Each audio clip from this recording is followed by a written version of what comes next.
Welcome to Your College Bound Kid, a podcast for parents and families everywhere. Whether you have kids that plan to attend college or you have current college students, you want them in and you want them to graduate. And you want a quality education that opens up doors of opportunities that you would never have if you didn't go to college. I am MStucker, and I'm a college coach. And I am Anika Madden, and I am a parent. It is Thursday, August 22nd, and welcome to episode number 82. What is a gap year, and should I take one? In this week's news, parents are giving up custody of their kids to get need-based college financial aid.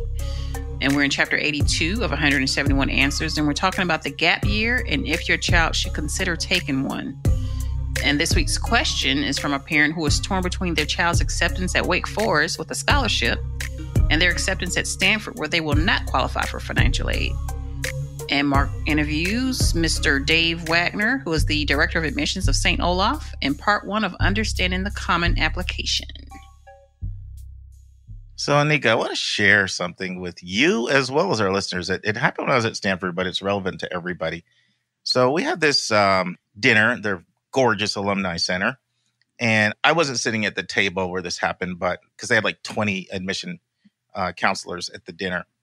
But apparently a really good conversation happened with one of the admission counselors and one of the representatives, one of the college counselors from Chicago. So the next day in the morning, we started our session off, the Stanford rep said to the college counselor from Chicago, he said, "Do you mind asking your question in front of the group? Because I really think that it would be beneficial for all of us to sort of hear this." I'm really glad he did that. So she said, sure. So her question was, I understand that you guys do holistic admissions, but you need to understand how my kids hear that. When they hear you say you do holistic admissions, my kid with 1,000 on the SAT thinks they can get in because they think, oh, you're looking at everything. So I guess their test scores don't matter.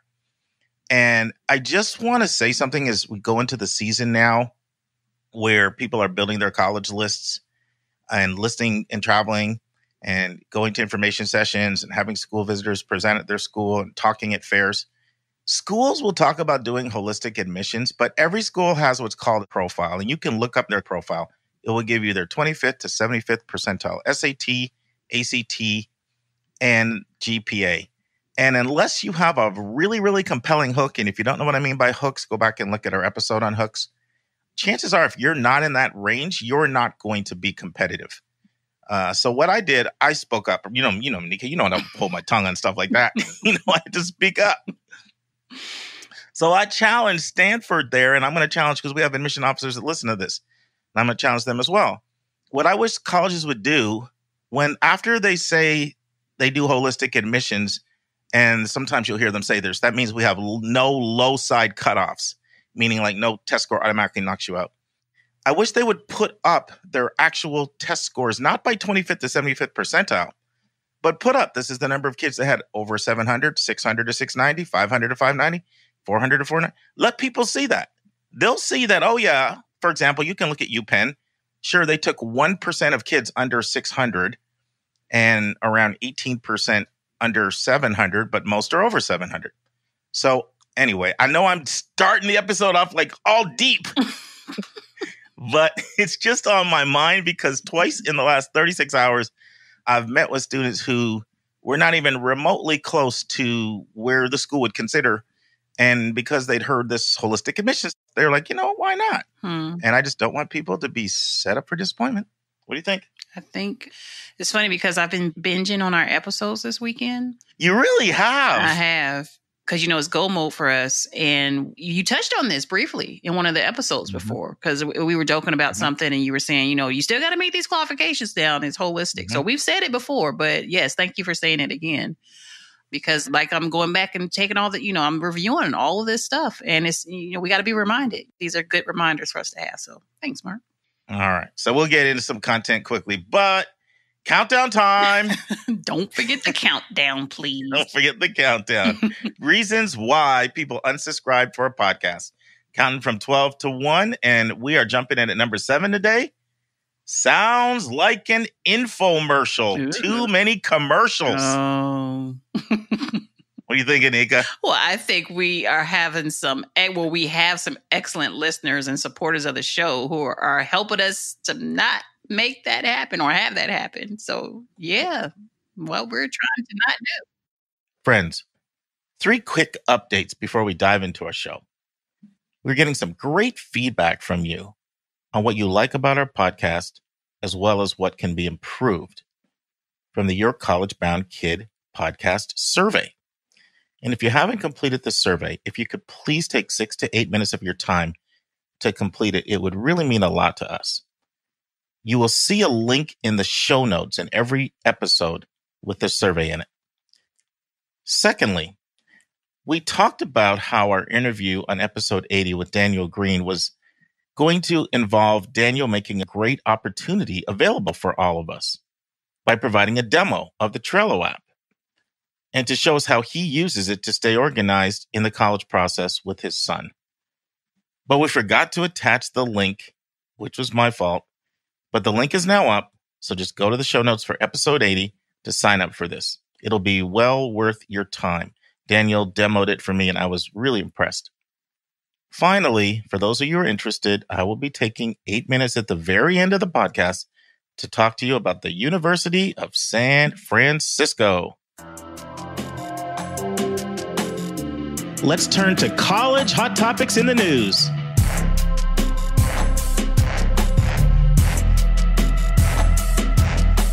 All right, Mark, this week's article, parents are giving up custody of their kids to get need-based college financial aid. And this is a very recent article.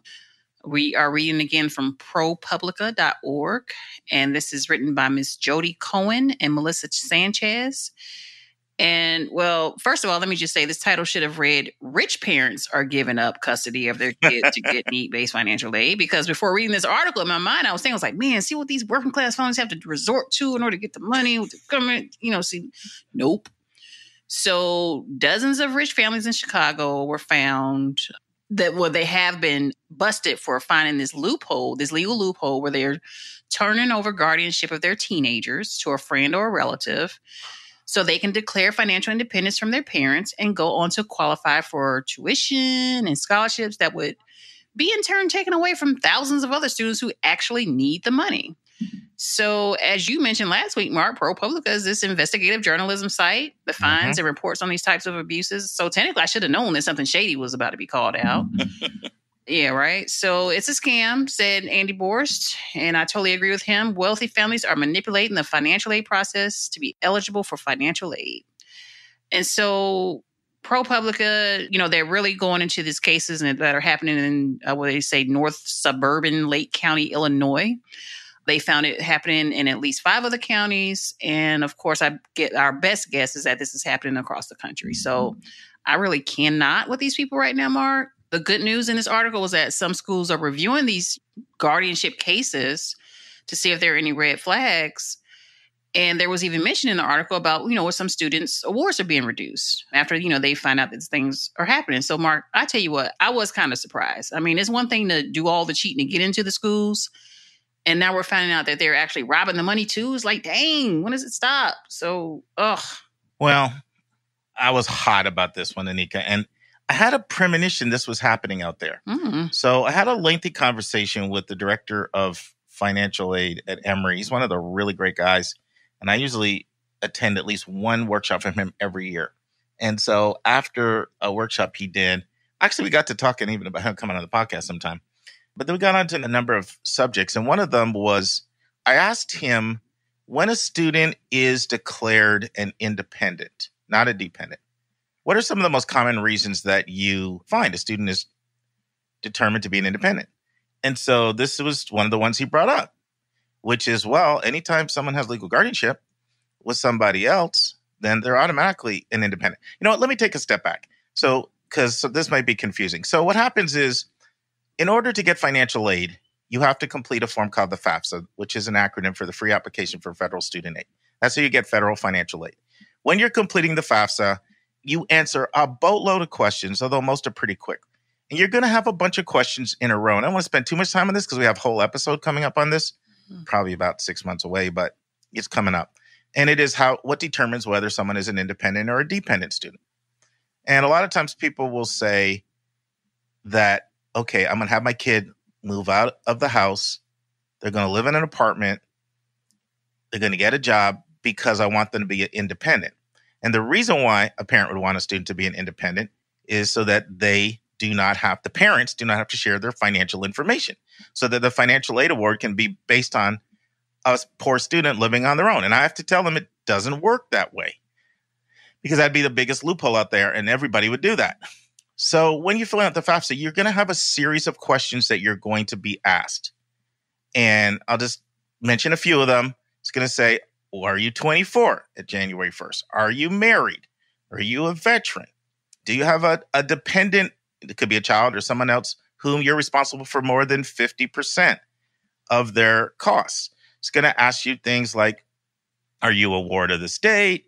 And, are you in danger of homelessness or homeless? And then one of the questions it also asks is whether you're under legal guardianship or your parents are, your guardians.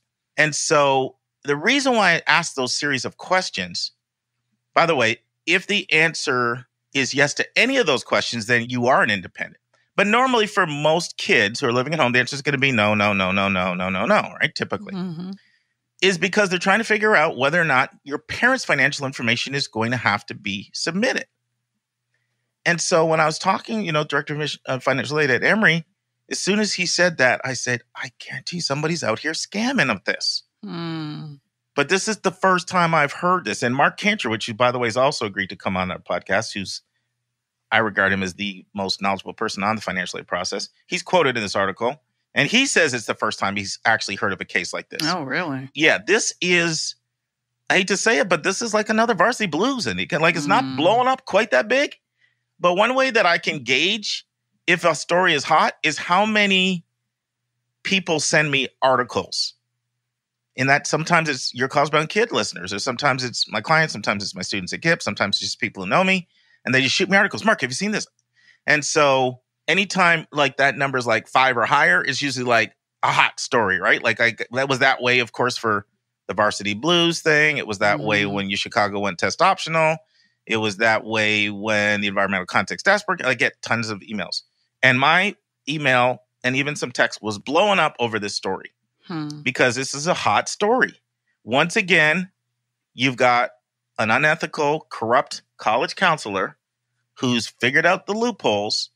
And they're quoted in this story, too. Did you see that, Anika, where they went to get a quote? Mm-hmm. Why don't you? And she called a lawyer. Because we're not leading the story today. Tell our listeners what happened there, what I'm referring to. Well, she reminded me of the guy in the Varsity Blues, or it's like she might be the head of this thing. I don't know. But she's some woman who's, again, an independent college person who has these clients who boldly, has these statements on her site saying, if you need to find ways to reduce your college or, tuition or whatever. And so they reached out to her, this organization that ran this article to say, okay, what's really going on? And she says, hey, I'm in the middle of something. And she calls her lawyer, and then her lawyer calls the publication and says, okay, channel all your questions through me. And of course, she has not responded to anything as of today. Correct. Sure. So her name is Georgieva. She runs the Lincolnshire-based college counseling company, Destination College. And they offer one of their premium services, strategies to lower tuition. Which, by the way, nothing's wrong with that if it's done ethically. There are ways to do that. Right. But it turns out that this investigation surfaced multiple people, several dozen, 14 at least at the University of Illinois, others at University of Wisconsin, other schools were involved in this. We're using the same 2 law firms to file the paperwork. And I'm not going to read the whole article, but I do want to read a quote in the article. Here's what it says. In typical guardianship cases, an adult is stepping in to care for a child after an unexpected or troubling event. Mothers are homeless, seeking mental health care, or working 2 jobs and they can't care for a child. Fathers are in prison. Fathers are addicted to drugs or they're deported. One Lake County guardianship case describes a child suffering from severe physical and emotional abuse by a parent, while another pleads he is a good kid, he is all alone, he needs someone to take care of him. Those are the typical cases, according to Rebecca, and I'm not even going to attempt her last name. That one is just beyond my pay grade. Anytime it's 15 letters or more, I'm out. But I'm just calling her Rebecca. But of course, see, this is what I get for teasing you on names. Correct. God has a sense of humor. Now I get it back at me. Oh, Rebecca, don't be mad at me. Anyway, Rebecca quoting her, who usually deals with the Chicago Volunteer Legal Services, a legal aid group that she says handles more than 300 guardianship cases in Cook County annually. While she said she hasn't seen the so-called college guardianship case yet, she said the law is intended to address the life of a child as a minor who will care for the child on a day-to-day basis, not an 11th hour appeal right before the kid turns 18. This is not the way guardianship is supposed to be used, she said. If someone is trying to do that at the very last minute, it seems they may be trying to take advantage of the system. So what you have is these wealthy families coming from high schools in suburban Chicago, like Stevenson, Lincolnshire, Glenbrook North High School, Northbrook, Vernon Hills, Grays Lake, Libertyville, and Lake Forest. And obviously working with the corrupt consultant who is scamming people. And it's really bad because there's only one pot of money. Right. So what happens in the University of Illinois system, when the money runs out, the money runs out. And 82,000 people who were eligible were denied money from not the federal government, but Illinois has its own need-based financial aid, their own MAP money, and that can be up to about $5,300, $5,400. Okay, plus a full Pell Grant, $6,195 from the federal government, plus schools can give away up to the full cost of attendance, depending on their philosophy. So this could be a $250,000 hustle for a wealthy family. And Anika, do you remember what it said a lot of the professions were of the families that were doing this? And that's why this is so perplexing. These lawyers and doctors and real estate or whatever, people that have money. So it's like, wait, what? Do they really not have money? Like, what's going on? No, you know what it is, Anika? I mean, you see this, you saw it with Varsity Blues. I'm not going to get too off topic, but if you're following what's going on with Jeffrey Epstein, you know, there's a certain type of wealthy person, and it's not the majority. Most wealthy people are awesome, the ones I know. But there's a certain portion of wealthy people who just don't think the rules apply to them. And anyway, so what are our takeaways for our listeners, Anika? Well, my big takeaway question is now that we know this is happening, is this, first of all, did all universities, did they get the memo? And if they've gotten the memo, what are they doing to address this issue? Like, how much does it take to, to put your resources into finding out how many of these kids might be cheating the system? Because that's money right now, real live money that could be going somewhere else to somebody who actually needs it. Well, so there are a number of things. So for one, the Department of Education is looking into this seriously. I expect people to end up in jail over this. This is stealing. Right. But also, some of the colleges are onto the scam now. And so they're asking additional questions that they're building in. And so if you are now claiming to be an independent through guardianship, they're adding additional questions to test. And one of the questions that's in here that's being asked is, who pays for your cell phone bill? Who pays for your health care? And at least in a few cases, when they followed up and asked those questions, people no longer went forward with the application. Right. So, just different things. Because if you're truly an independent because of guardianship, there shouldn't be some big bucks person behind, like, sending you tons of money on the side, right? Right. Yeah, anything. So anyway, I think, did I answer your question or not? So a full investigation is happening. Who knows what the results will be? The concern is that this is actually more of a nationwide problem, and I think it is going to turn out to be. I'm going to predict that we're going to find more and more people have been involved in this. Mm-hmm.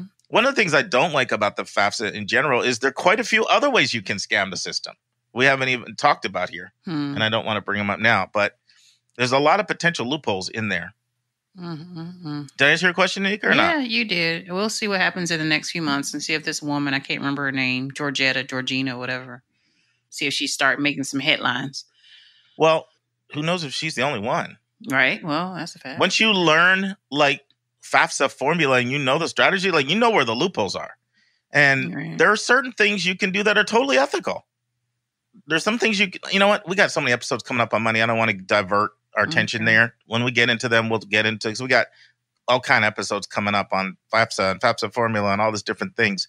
For our regular listeners, when it comes to my book, chapters 94 to 163 all deal with money. So we deal with every single money issue you could probably think about, and that'll be coming up in future episodes.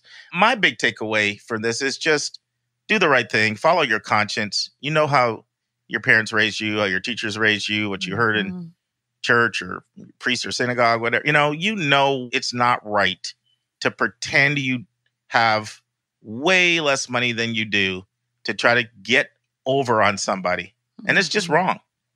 I'm not trying to be a moralist out here, but I mean, come on. You got poor kids that can't even go to school while someone that could pay, who doesn't want to pay, is taking their money. And it's just flat out wrong.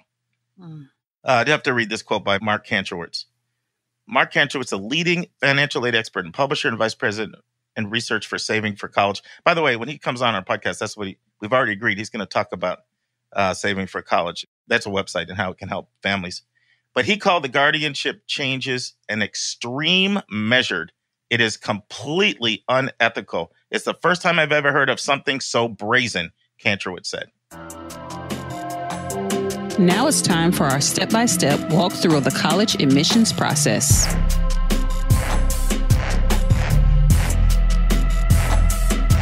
Okay, Anika, we are in episode 82, and that aligns with the 82nd chapter in my book, and it is entitled, What is a Gap Year, and Should I Take One?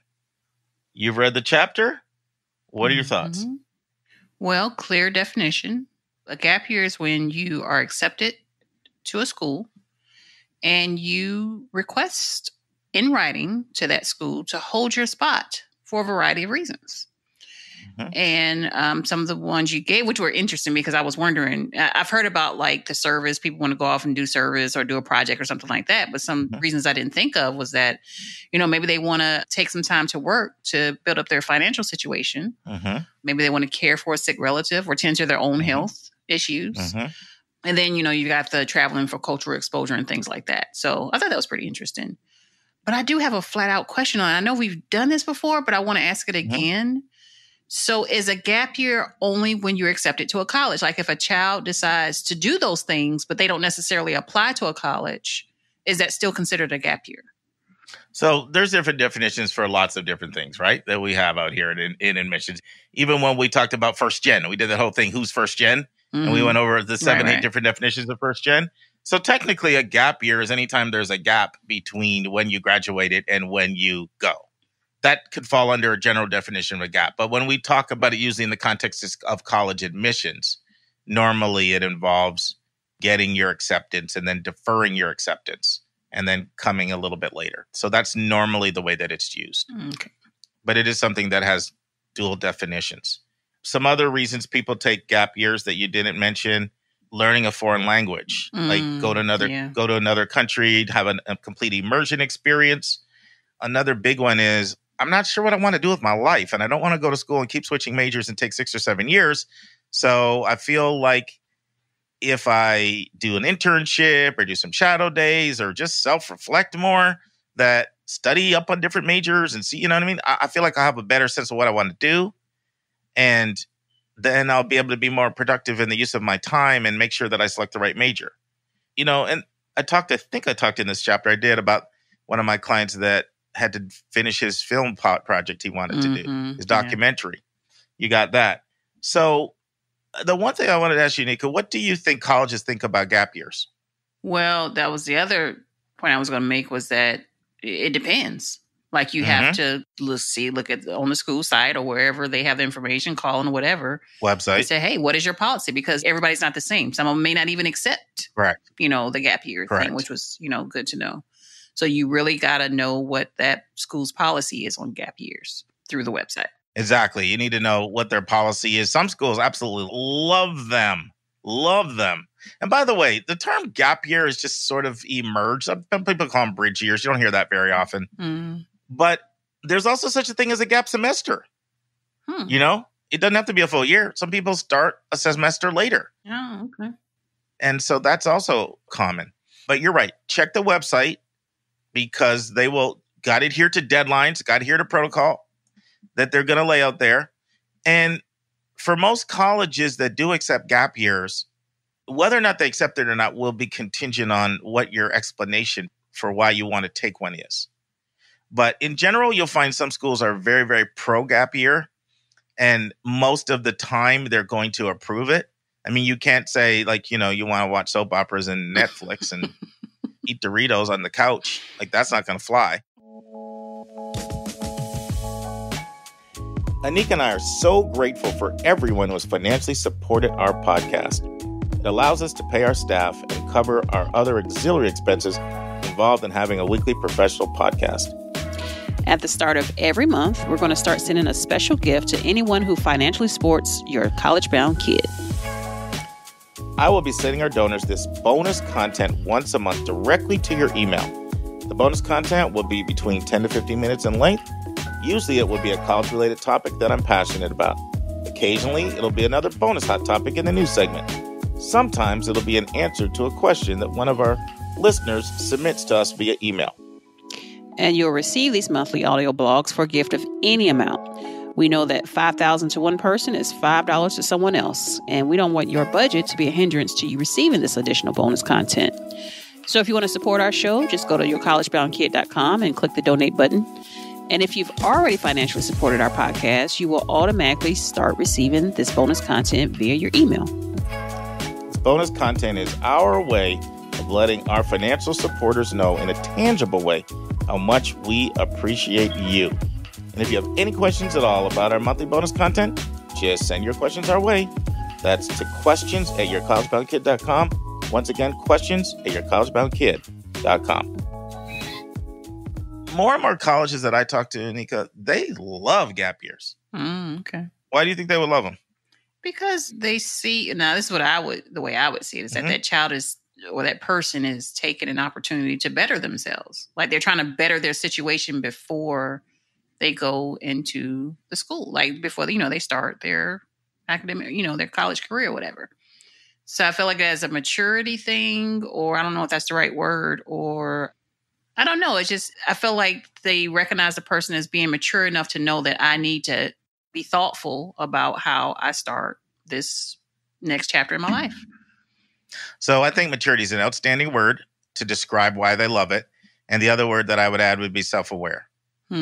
So there's a self-awareness that occurs and a maturity and a focus. And the research from schools is that those students they do better. And it's funny, I was talking to William Fitzsimmons from Harvard when I was at the Harvard Summer Admission Institute about gap years. And I'm like, yeah, because ever since Malia Obama did it, they really have become a lot more popular. Oh, you did mention that. And I was saying that to him, and he's like, Mark, we've loved gap year since 1971. So I guess Harvard's been on the game for, 50 years now, almost. So, but, schools still have a quota, though. So, I can tell you what that quota is, but the whole incoming class can't do it, right? Can you imagine? Everybody wants to take a gap year. No. And there are some schools, Middlebury's famous for this, but there are many others as well that have made it really, really, really easy to do like a gap semester. And they've got these setups where like you can immediately go overseas on a special program that they have right away and start in the spring. Another thing is it can be a way schools can use to control their numbers if it looks like you're going to over-enroll. So I don't know if I shared this on the podcast before, Anika, but I was working last year. Actually, it was the year before last with a family. Both parents were college professors. I'm not going to name the college because they didn't give me permission to. And they're both college professors. And I was working with their son. And for a while, like 30 years for one and like 27 for the other. And they insisted that their child have a gap year because of the difference they had seen in the students that had taken a gap year in their 30 years of teaching. So that was like a condition right away, like based on what I have seen in terms of increased maturity from the gap year kids. And by the way, this is one reason why schools like some non-traditional. I know we talked about non-traditional admission last week. Was it last week or the week before? I think so. Yeah. This is one reason why a lot of schools love non-traditional applicants as well. Not only does it add a certain type of diversity, but they find people are a lot more mature when they're 24 and they've had some real life experience. Yeah. Okay. So then the question is, for our listeners, should they take one or not? What do you think?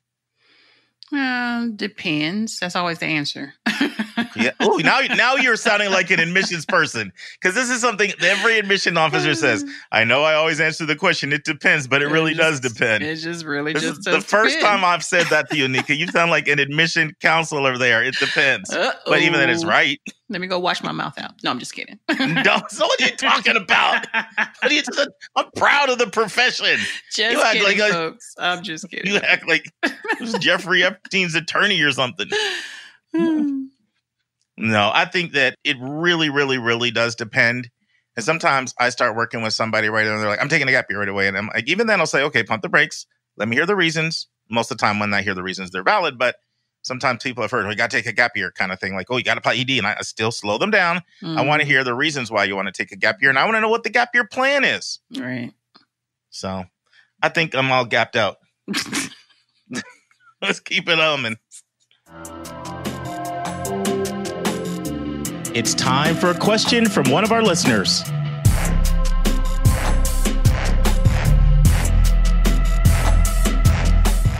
All right, Mark, this week's question comes from an awesome listener who would love to remain anonymous, and we totally respect that. And he definitely wants your opinion on this scenario, Mark. So their son was offered the STAMP scholarship at Wake Forest. And the child has had offers from Duke and Vanderbilt, and it looked like the Wake and the scholarship would be their best choice. But then comes along a Stanford acceptance, and that has presented this family with a huge decision.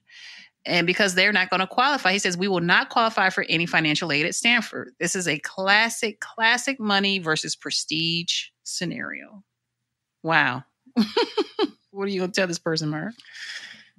Well, and I thank this listener who, by the way, he said we could share a little bit more. We just don't want, he shared some very confidential information, so we're going to keep him anonymous. So a little bit more about the background. So household income is up there. No financial aid is coming for them, but it's under $500,000. So I'll say that. Son is the oldest child, but there's still another child a little behind. So they're also thinking about college for that child. Doesn't know what the major is going to be yet. And then shared the savings that they have. And it's a nice amount of savings put away for college, but not enough to cover a Stanford education. Okay, I'll say that. And they're looking at the STAMP scholarship. And for those of you who don't know, Wake gives away 5 STAMP scholarships. It is full tuition, full room and board, $750 a month stipend, $15,000 research and travel grant to use over 3 summers with a free laptop. That's what you call a full ride. Wow. And so, when he reached out to me, he was just really torn. And, we can't normally do this for listeners now because he actually reached out. This was a while ago, close to 5 months ago, actually. And he said we could share this on the podcast, but we just had so many other questions ahead of it. This was a time when I could spend a little bit more time actually emailing people back. Don't have time for that now. We can take questions on the podcast. We can't send long emails back and forth. So we exchanged about 8 to 10 emails back and forth back then because, as you know, May 1st is National Decision Day, right? National Candidate Reply Day. So he's got this decision to make before May. So we started communicating in late March. And he just put it bluntly, this is a classic money versus prestige scenario. And he wanted to know, what I would do. What's my recommendation? So, of course, I had a lot more questions for him, back and forth. And then I'm going to share with our listeners and with you, Anika, what I said to him. And then I'll let you know how it all played out. So this is what I said. I said, if I were you, after everything you've shared with me, I would go to Wake Forest. And here are the reasons why. Number 1, I said, chances are that your son is going to grad school. You've even acknowledged that, even in your clear communication. And that was indisputable. He never for 1 second thought he's not going to go to grad school. And I said, your son is a stupendous test taker. By the way, just a little bit more details. This was a student that got a perfect ACT, a 36 in the 10th grade. 10th grade. So if anybody's thinking about, it's that easy to just waltz on in and get the stamp scholarship. Perfect 36 in the 10th grade. Grades were off the chain and academic rigor was amazing. So what I said is, okay, your son has already proven that he's an incredibly strong tester. Has very high grades in a great curriculum. And from my experience, the students that I see that do really, really well in 7th grade are the same ones that are doing well in 12th grade. Students that there's some exceptions, but most of the time not. So I said, I would bet the house that your son is going to go to college and he's going to crush it. He's going to continue to excel and be toward the top of his class. I said, the only time that I really see exceptions are when I see major health problems and major emotional problems. So what I shared, and can I give our anonymous listener a nickname, or should I just call him anonymous listener all the time? Just call him. What can I? Jimmy, I don't know. I want to call him. I want to give him a nickname. James. Mikey. Okay, He'll be Mikey for the rest of. So Mikey, I said, your chances of your son getting into a Stanford or Harvard or Yale or really impressive school, which is clearly, there's a desire to do that in his part. For grad school, I said, are very high. I said, not always, but grad school is often significantly easier to get into than getting into undergrad. So if you can get into a Stanford now, chances are you're going to have a Stanford type option or something that will be incredibly reputable. And so you'll have a chance of getting your cake and eating it too. Then I said, even at your income, with your saving level, after taxes, when you consider cost of living increases, transportation and everything, like I said, I'm not going to say what state he's from, but I'll say it would have been a long commute to go to Stanford. I'll leave it at that. I said, you're looking at $350,000 to go to Stanford. Okay. That's not an insignificant amount of money. Now, if your income was at, a certain level, you could maybe just cut that check. So you need to think about that. Then I said, there will be benefits just to the fact that you got into Stanford that you could leverage. For example, let's say his son is in an interview and he's asked a question, what's a very hard decision that you had to make in your life? You could share grappling with this issue. So there'll be certain benefits for just the fact that he was admitted to a Stanford. Then I said, Wake is an outstanding school. It's a fantastic school. And especially because he wasn't saying he didn't dislike Wake. Like I've had people go to Wake and love it. I've had people go to Wake and not love it. But he said, hey, it was great when we visited. I said, so you're going to get a great education there. Then I said, you've got another child coming behind you. You can use all that savings. And he did have a nice chunk saved. Like he had a really nice chunk saved away. More than a few full years were already in savings. I said, you can use that for your next child, which is cool. And then I said, you never know if you're going to have a health setback or something that could really change your financial picture overnight. Having that savings set away will be great. And then there's also the unknown major factor. Like what if, your son ends up in a lower income profession? Some of that money that you've got squirreled away, maybe you could end up giving at some point, I'm not trying to say he's going to die, but pass the money on to him at some point in inheritance, So I just kind of laid out all of those options. And we continue to keep in touch. And it was hard. It was really, really hard. He said, I'm just struggling. The prestige is so seductive. And I said, well, I'm not saying that it's your decision, not mine, but you asked for my opinion. So I'm going to give you my opinion. And then he took 3.5 weeks right up till like 2 days before on April 29th. And here's what he said. Mark, I just want to follow up with you on this email. And then he, went over a few things I'll skip. And then he said, we are happy to say that we have chosen Wake Forest. Aww.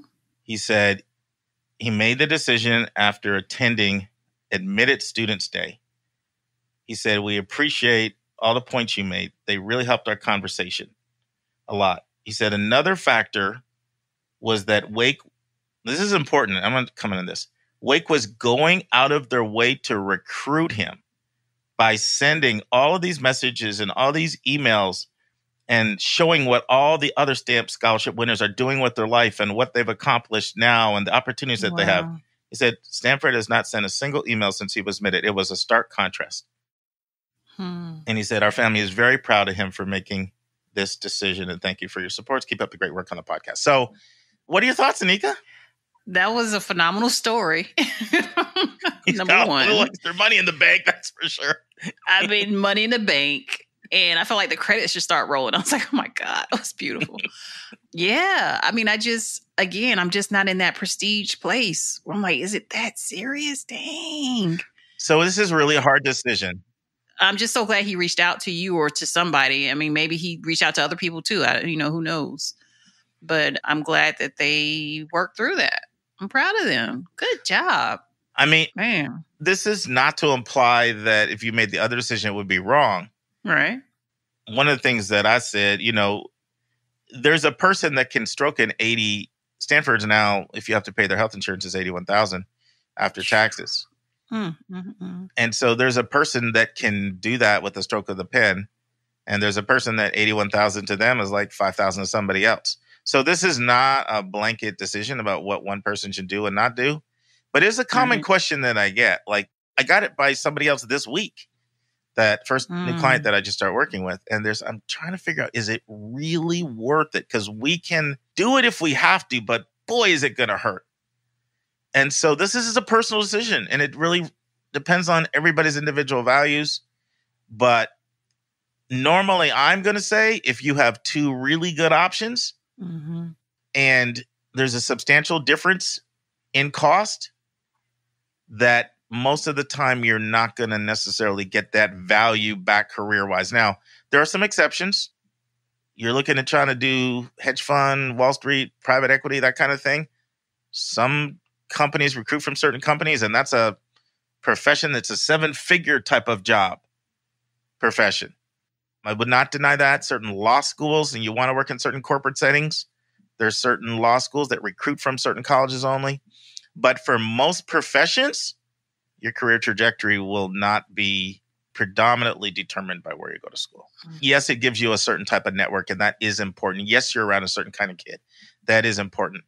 But is it $250,000 important? Not for most families, even most families that don't qualify for financial aid. Just my opinion. I'm more a believer that your character determines your destiny more than the sheepskin on your wall. And well, I'll share more about that. It's a personal story on another episode. So, Anika, I know that you're just not in that prestige thing at all, and some people really are, and it matters a lot more in certain people and certain social circles that they're in. It also matters, like New York City, it matters more than it does in Iowa. There's a lot of factors involved in this. But he asked a question, I'm giving him a straight answer. Anything else you want to add? So touching. I'm just touched. What were you touched by about that? What was so sentimental?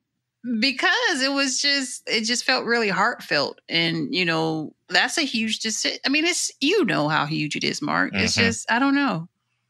I mean, what if they did? I don't know. It was just very heartfelt. That's all. I don't want to drag it out. Well, there is one other point I want to comment on his story. And so interesting. So it came down to two things, right? It was money. It was some other factors like, oh, gee, you may have a grad school opportunity like that still and have the cake and eat it too. It was those type of factors. But notice he also comment on how they courted him, Right. And I think that's the heartfelt part that I'm trying to touch on, is that they really made a connection with the institution. And those things matter deeply when you're making such a major decision like this. And I don't know, it makes all the difference when people put forth effort and recognize. I don't know. I love it. Well, good. I'm glad we pulled your heartstrings over there. Do you need a hanky? You did. You did. Big need any tissue? Okay. Not quite that much, but yeah. So, friends, you are going to really be in for a treat. So we're starting a new interview today, and it's with the director of admission at St. Olaf, who I really had the pleasure of spending some quality time with on my visit there. His name is Dave Wagner. And what he's going to be talking about over the next 3 weeks is the Common App. So we really break down all 7 sections of the Common App. We go section by section, and he's been at St. Olaf for 15 years, so he shares his experience. So in part 1, he starts out with his backstory, what it was like being a student at St. Olaf, various roles he had, and how things have changed over the last 15 years. And then we really introduce the topic of the day, and we focus in the first part on the profile section of the Common App, what he looks for and how they use it to help them in the mission decisions. And then we also transition to part 2, or the family section of the Common App. And for those of you who haven't started your Common App, listen to this and take some insights from what he shares. And for those of you who have already completed that, still listen and go back and look at how you completed those sections. So listen and enjoy.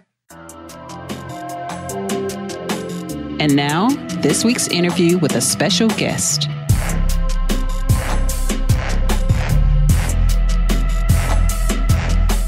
Friends, I'm here with Dave Wagner, the Director of Admissions at St. Olaf College.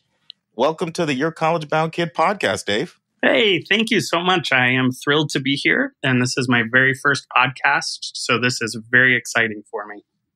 Oh, well, we're excited for you as well. And, our regular listeners know that I took this trip to Minneapolis because, I share all this, and I told everybody how excited I was when I got back about all 5 of the schools that I visited. But I say this in complete transparency. No visit was more impressive than my visit to St. Olaf. From the hospitality of your entire team. You included, Dave. We had a nice lunch together. We definitely need to shout out Gabrielle Gillespie, who was just fantastic to work with, and as well as everybody else, all the people she had me meet.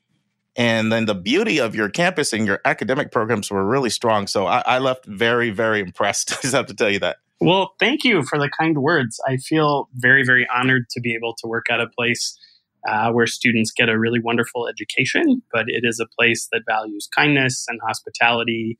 And it's a really neat community to be a part of. So I'm glad that you enjoyed your visit and your time at St. Olaf. Yeah, and we're going to start out with our topic of the day, but then I want to do a deeper dive into St. Olaf. So we'll come back and really help our listeners to understand sort of, some of your distinctives in the educational landscape. But why don't we start out, Dave, by just taking a few minutes, tell our listeners about your upbringing, different jobs you've had, sort of where you got interested in college admissions and what you're doing now. Sure. Well, I grew up in the Twin Cities metro area in Apple Valley. And when it was time for me to start my college search, everyone told me that I needed to think about St. Olaf. And I'm someone who doesn't really like to be told what to do. So I was bound and determined not to go to St. Olaf. But the more I looked at schools, the more I started to realize that St. Olaf could be a really great match for me. In high school, I was very passionate about music and theater. And so I wanted some really great performance opportunities in a liberal arts setting. And so the more I looked, the more St. Olaf felt like a great match for me. So I came here and I had a really incredible experience. I majored in theater and did a lot of acting and directing on campus. And then my junior year, I did an amazing program called the Global Semester, where I was able to travel to Switzerland, Egypt, India, Thailand, Hong Kong, China, and South Korea, spanning 5 months. And to say that that program had a huge impact on my life would be an understatement. It was transformative. And so when I came back, I added a concentration in Asian studies.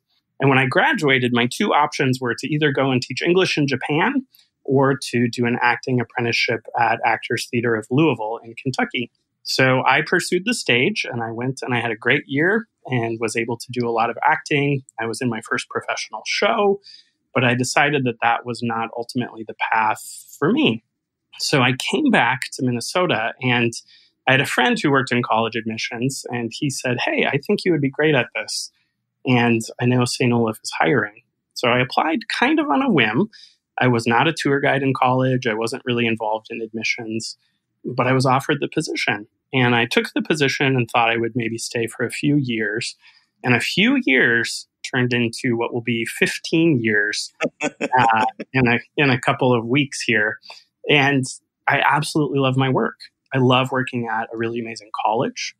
I love that college admissions is student-centered, and it's all about relationship building and really getting to know students, helping them think about their future, what their values are, what's important to them, what they want their life to look like, what they want their community to be. So as I've stayed throughout the years, I've been able to take on a lot of different responsibilities, but I feel so fortunate to work with a really incredible team of people. And it's been really, really wonderful to see St. Olaf change in a lot of really meaningful ways over the past 15 years. So that, in a nutshell, is how I came to be where I am. You know, it's such rewarding work that I feel like admissions is a secret out there because nobody ever says they want to be an admissions officer, like when they're in high school or junior high, right? That's right. But so many of us who stumble into the work, it's just so super fulfilling. It's obviously not for everybody, but it really is something that I'd like to see more teenagers aspire to do because of, the difference they can make and how fulfilling it is. Absolutely. I couldn't agree more. Dave, I'd love to talk about some of the different roles you have because you don't just wake up one day and become the director. So I'm sure you've served in different capacities at St. Olaf. Tell us a little bit about that. Sure. Yeah, I've done a lot of different things during my tenure at St. Olaf. I've worked directly with some of our student work programs, the overnight host program. I've recruited in a variety of different territories, but I continue to go out to the Pacific Northwest, which is an area that I love. I did my master's degree in international education and higher ed policy and administration. So I've been able to assist with some international recruitment, which has also been incredibly fulfilling and meaningful work. And then I have also been sort of in charge of really thinking about how we recruit, where we recruit, thinking really intentionally about multicultural recruitment and enrollment at the college. Currently, I think a lot about how we review applications, how we make admissions decisions, how we make scholarship decisions, and how all of those things are communicated out. So I think admissions is really, really wonderful work for people who want to work collaboratively, think really critically about interesting issues. And admissions, I think, is a profession that gives you such a broad range of skill sets. So you're working with colleagues in marketing and communications to think about messaging and how to best present your institution. You get to work with alumni and parent relations to really build meaningful networks with alums and parents who have a strong affinity for the school. So it's really, really interesting work. And when you're on the road, you're able to connect with amazing counselors in their schools. You're able to connect with amazing colleagues at community-based organizations or different access network organizations. And it's really, really neat to sort of see the professional network that you're able to develop over time. Yeah, no, I completely concur with everything you said. And it's also one of the fields where it really doesn't matter what your bachelor's in. It's like sales that way, right? Like Yeah. Most schools are going to want you to have a degree, but it could be in anything. And as long as you've got the heart and the right skill set for the job. Now, you said something fascinating, your background in acting. So I'm curious, are you ever able to use any of your acting training, your background or skills at all in any aspect of admissions? Oh, that's a great question. I feel like really when I think about theater and when I think about acting, I think theater and putting on a production is all about bringing together a diverse group of people to work on telling a really important story. And people assume different roles. There's a sort of like production side and a performance side.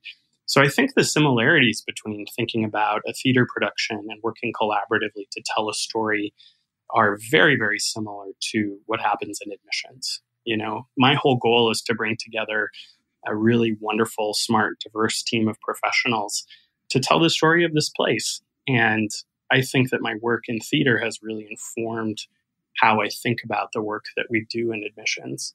Sadly, I have not officially taken the stage in a lot of years, but my colleague Ben is in a Northfield Arts Guild production, and he will be taking the stage next week. So I'm excited to go and see him on stage. And I think just as a communicator too, right? Just getting comfortable in front of groups because you're obviously speaking, whether it's info sessions or that as well. So that's pretty cool. Yeah. Let's take a break to learn about Mark's recommended resource for the week.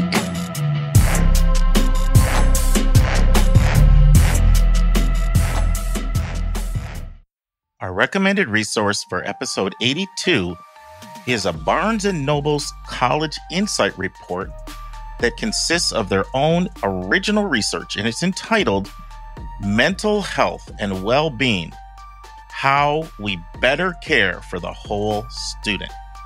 Now, I didn't even know Barnes & Noble did these college insight reports, but one of our listeners heard we were talking about mental health and sent it into us, and this is fantastic. They use data science, including machine learning, they use artificial intelligence, statistics, test analytics, and data analytics in their research. So let's break it down. What does that really mean? It means they surveyed 762 college students to understand their state of mental and physical well-being. And they found that most students are really grappling with high levels of stress. Of course, we know that, but the data's here, especially first-generation students. Additionally, they also surveyed 1,708 parents of current college students to better understand their involvement in their students' lives, as well as the parents' own perceptions of the challenges that their own children face.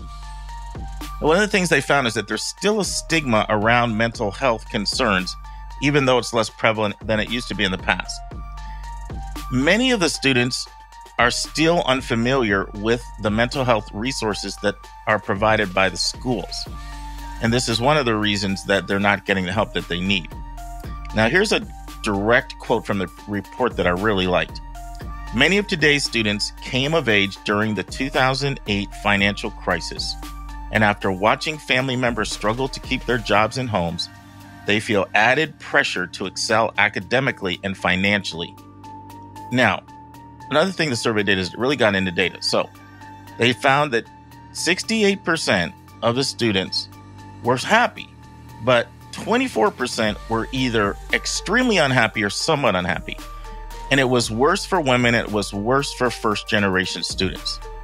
They also found that 76% of students say that they had experienced mental health issues. Once again, worse for women, worse for first-gen. And among students who reported these mental health issues, 89% said they had very high levels of stress, 86% said they had anxiety, 66% said they had depression, 63% sleep deprivation. When students were asked, how can universities better support you? 52% said be more flexible with homework assignments. And 35% said have open conversations with professors about mental health. 33% said more resources, more counseling services, more student wellness centers. 29% said more affordable health insurance and less student fees. And 27% said better academic support. And only 22% said, I do not have any need for mental health assistance. Wow. When asked what's causing the stress, 79% said getting good grades. 74% said balancing all aspects of their life. And the survey also showed that the political climate is really contributing a lot to student stress, with 78% saying that's a major factor. And then 76% said global issues are really impacting them. And some of the other top concerns were things like the environment, 60%, gun violence, mass shootings, 58%, and the ability to pay for college was 54%. Another great quote from the report is this: the pervasiveness of social media makes it even harder for students to avoid the political stress. Basically, conversations are around them wherever they go. And 81% financial concerns are impacting their happiness significantly. It's an outstanding report, and we'll put it in the show notes. And this is our return to my interview with Dave Wagner.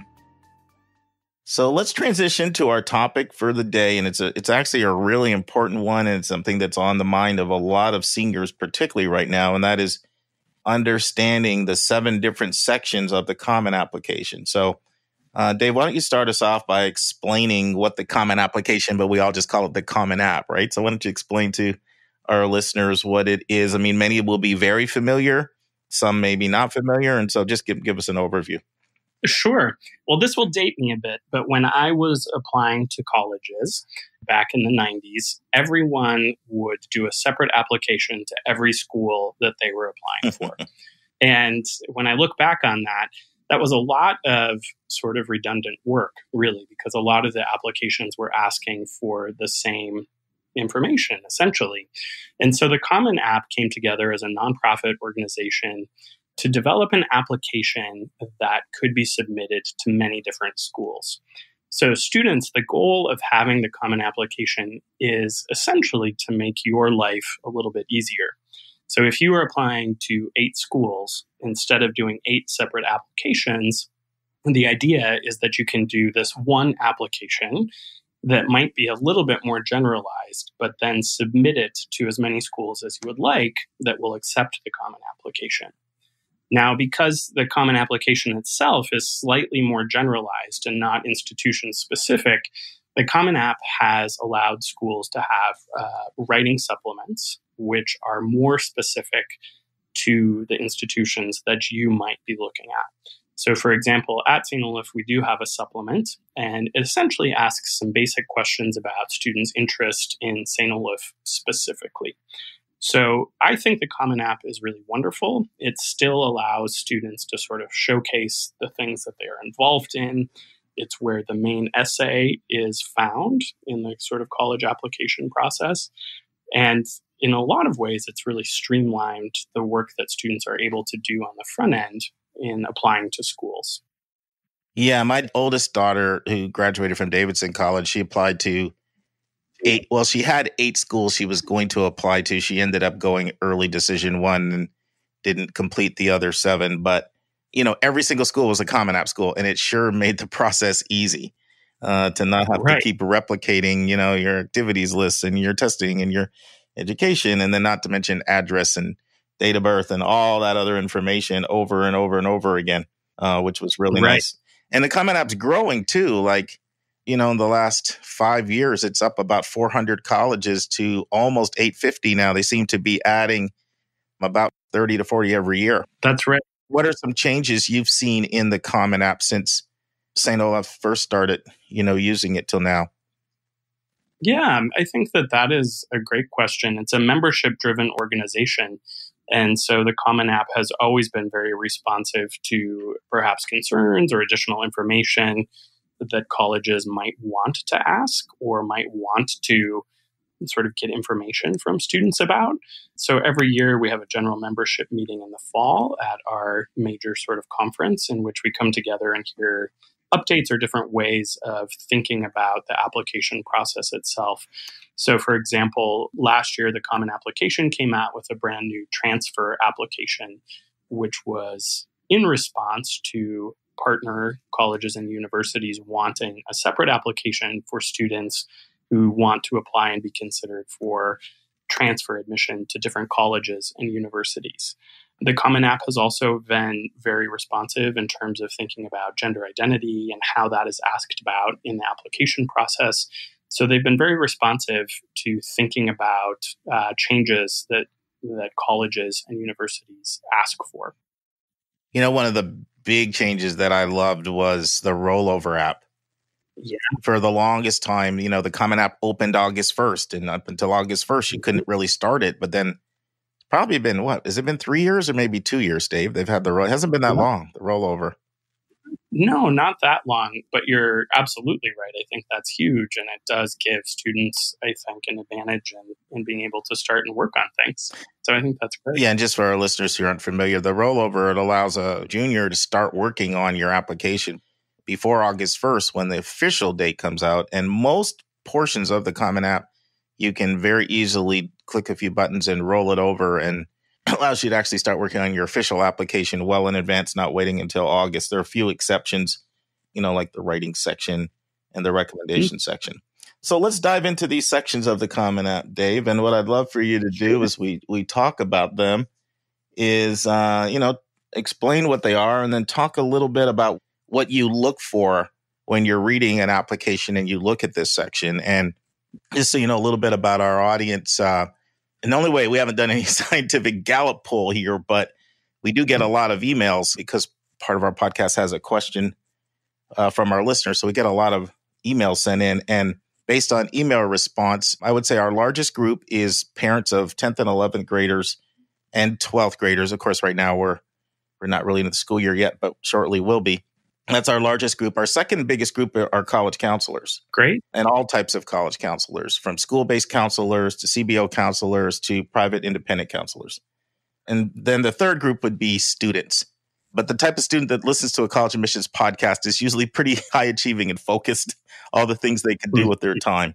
But it's a pretty sophisticated group that likes, some depth and substance. They're not just looking for the lighter stuff. As one of our regular listeners says, you guys are kind of like the George Will of podcasting. So we try to have a little depth here. Okay. So let's start out with the profile section. Sure. Of the Common App. Tell us what that is and tell us some of the things that you kind of look for when you're reading that. Sure. So the students and parents and counselors, to sort of just contextualize things, I always remind everyone that this process is both quantitative and qualitative.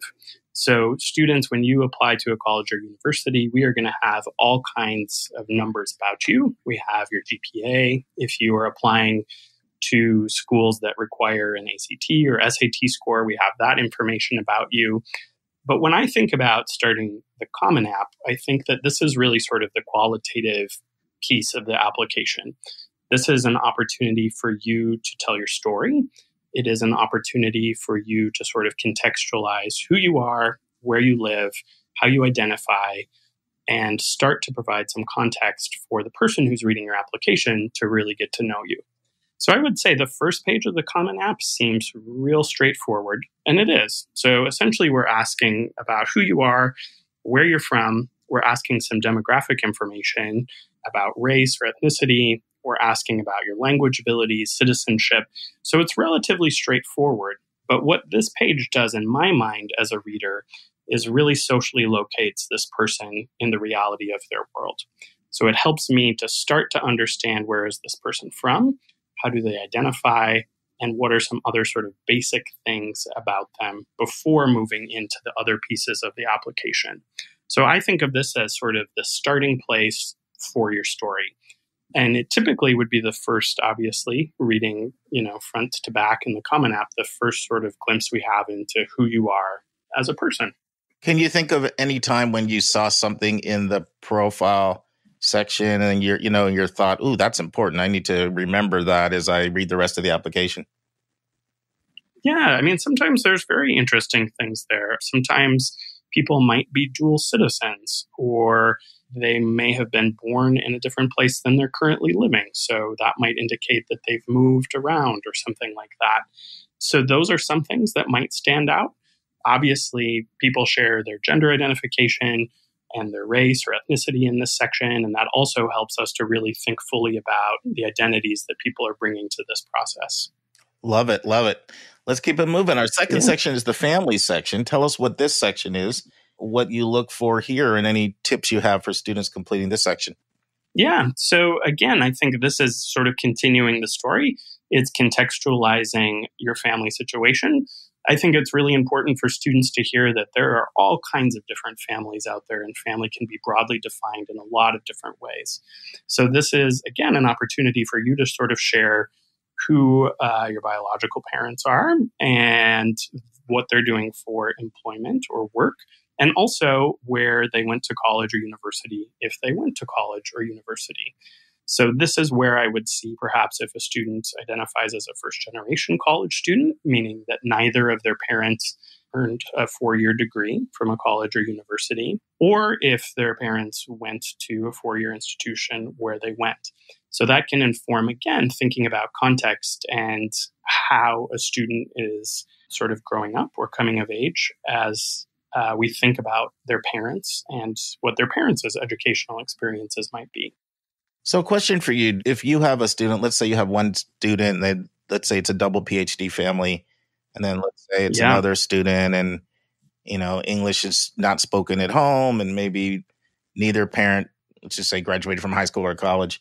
Do you take that into consideration when you're looking at their test scores at all?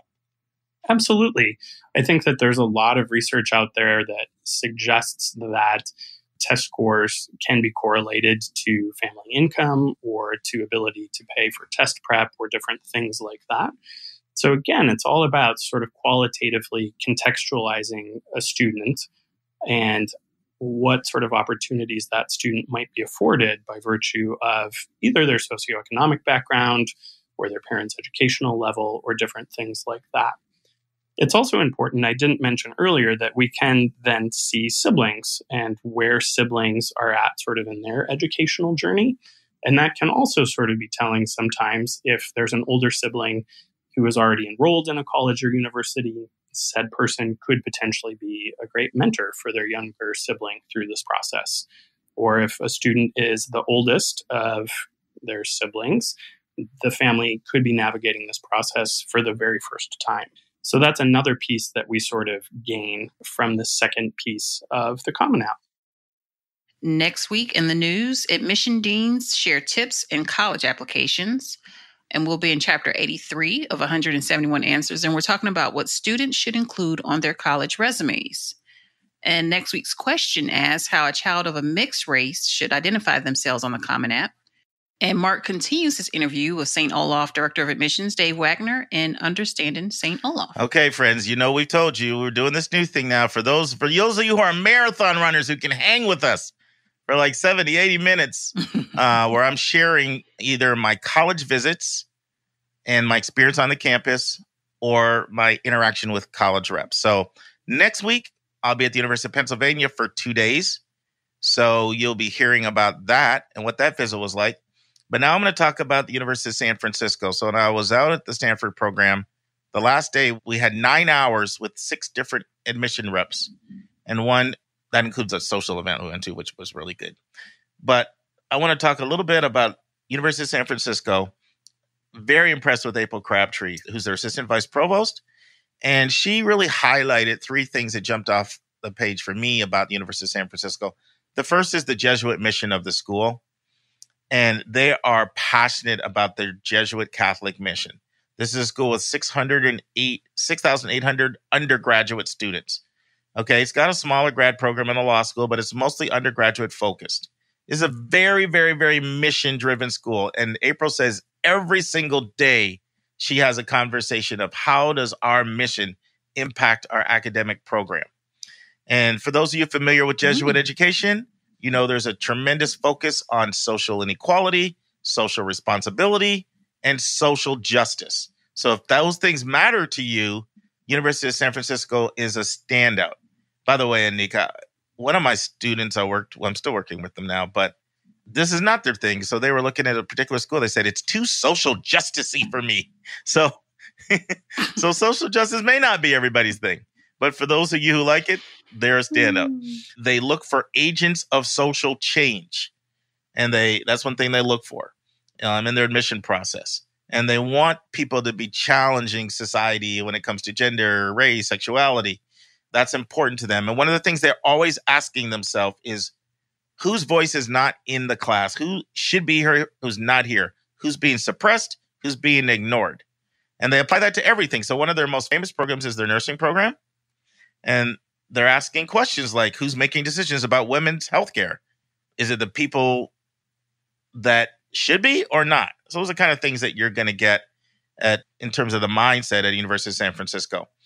When it comes to things like their economics program, they're going to look at things like food insecurity and say there's 15 million people right now who are food insecure, but we're the second biggest country when it comes to wasting food. And St. Ignatius, who's venerated within the Jesuit tradition, they really live by his motto, which is go forth and set the world on fire. So they're big on their mission. Anything at all jump out to you about there, Anika? The social justice-y of it. I love it. That person may not have, but that's awesome. And also diversity. So, they say we're the 3rd most diverse college in the country. And a lot of times I hear that, I'm like, yeah, right. And I know people define diverse by race. I realize that. But when she threw the numbers out, I'm like, they may be the 3rd most diverse. So this is their breakdown. They're 25% white. They're 24% Asian. They're 23% Latinx. They're 10% Black. They're 10 to 12% biracial or multicultural. And they're 10% international. They're 30% Pell Grant recipients, which is really high for a lot of private selective schools. They're 30% Catholic, and they're 55% from California. So that's quite a mix, isn't it, Anika? That's impressive. Yeah. Some of their strongest programs, nursing is probably their signature program, but they are really, really strong in business. Business administration in general is strong. Finance is strong. Marketing is strong. Psychology is strong. They've got a really intriguing data science program. And then they're doing some really cool things when it comes to design and visual communications. Their average SAT is a 1250 and their average GPA is a 3.6. But once again, nursing's the most competitive. So that's going to be a 3.91 GPA and a 1310 SAT for the nursing program. Once again, those are not cutoffs. Those are averages. So don't think if I have that, I'm in. And if I don't have that, I'm out. It's not how it works. It's just that's an average. I have to say that because that's how the mind works. For someone who wants a liberal school and wants to be in the city and likes San Francisco and likes sort of the stuff I've described, I think they would love this school. The one thing that I will say is they have approximately a $350 million endowment. And so they're not able to meet full financial need for a family. So, most families, and I have one of my students is there right now, you can expect to pay a pretty nice amount of money. If you need a lot of need-based financial aid in order to afford college, given the high cost of living in San Francisco and their costs, it may not be an option for you. But that's trying to present everything. What do you think, Anika? All right. No, I think that's great. I'm stuck on that diversity. And what do you call a school like that? It's not a PWI. It's not a HBCU. So is there another category for schools that are mixed like diverse. That? It's just diverse. That's interesting. Yeah. I mean, they're an eclectic mixture of everything, right? Yeah, they really are. Right. So next week, I will give my report on what it was like to spend 2 days on the campus of the University of Pennsylvania. I've been to the University of Pennsylvania a lot. I think I've had 17 or 18 kids go there. It's either 17 or 18. I was counting the other day. But I've never had 2 full days of immersion. So I'm very excited about that, and I'll report back. And by the way, I have to say a couple things. Thank you guys so much for doing our survey. We have our survey in our show notes. And it was multiple people have said, could you do some profiles on colleges? So this is an exact idea that came from our listeners speaking us, and we're trying to meet your needs.